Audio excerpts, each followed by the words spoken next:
Senator for Nairobi City County, the Honorable Edwin Sifuna.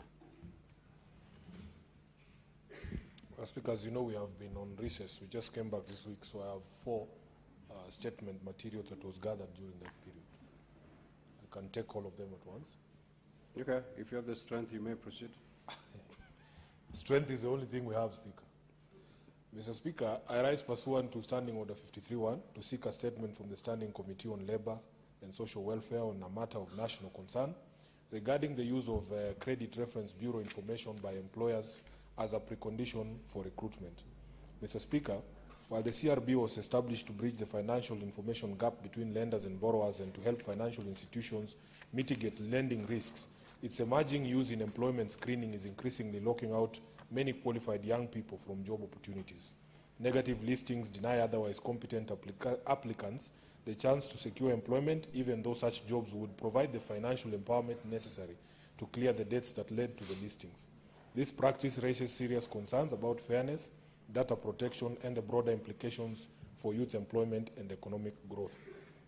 In the statement, the committee should address the following. 1, the reasons for employer reliance on CRB information in recruitment screening despite its primary purpose of helping financial institutions assess credit risk. 2, the mitigating measures to be deployed to permanently safeguard job seekers from the vagaries of CRB information being used by employers to deny job seekers opportunities that may in fact help them clear the debts listed in the CRB. Regulatory mechanisms in place to protect private data held by the CRBs from misuse by individuals and institutions with ill intentions. And finally, measures for fairness to balance financial accountability with equal access to job opportunities, including the government's initiatives to harmonize employment practices with constitutional rights to fair labor and economic participation. The second statement, Mr. Speaker, is pursuant to Standing Order 53-1. I seek a statement from the Standing Committee on Roads, Transportation and Housing on a matter of national concern regarding the delay by the Engineers Board of Kenya to process applications for registration of graduate engineers. Mr. Speaker, according to EBK's service charter, an application for registration as a graduate engineer should be processed within 4 months upon receipt of a complete application and compliance with the registration requirements. However, applicants have raised concerns over delays in the registration process, with many applicants having waited for over 10 months despite attaching all requisite documents and paying the registration fee.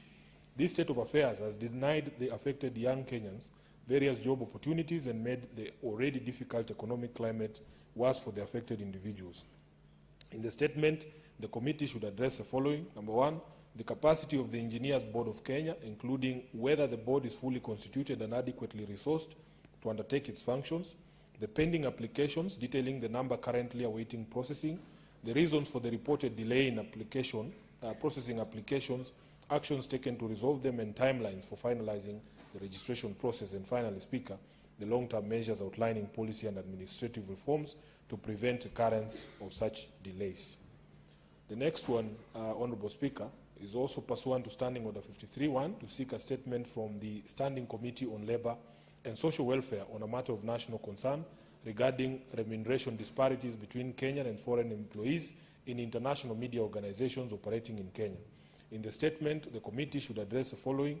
1, the oversight mechanisms in place to ensure fair treatment and equal remuneration between Kenyan and foreign employees in international media organizations operating in Kenya.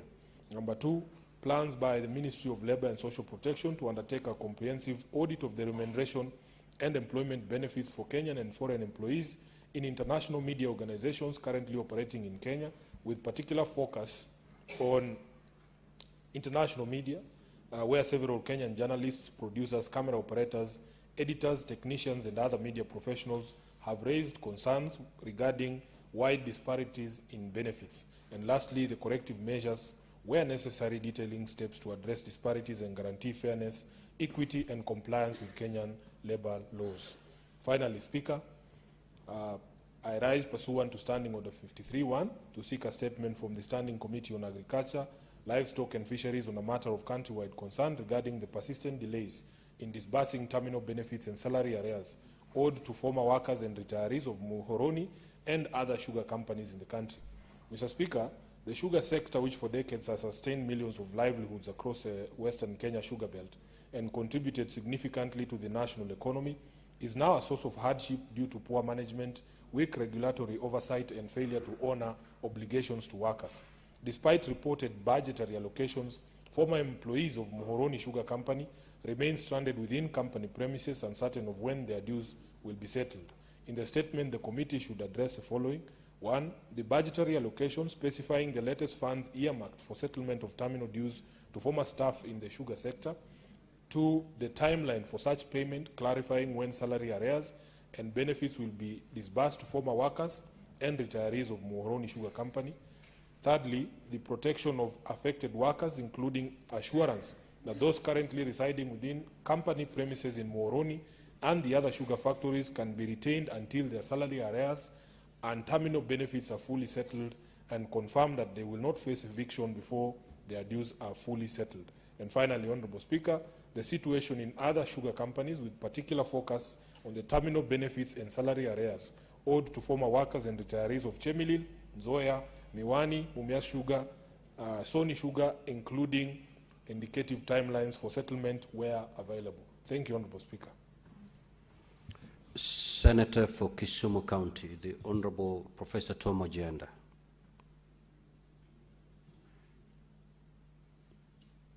Professor had 3 statements. All those are dropped. Senator Kavindu.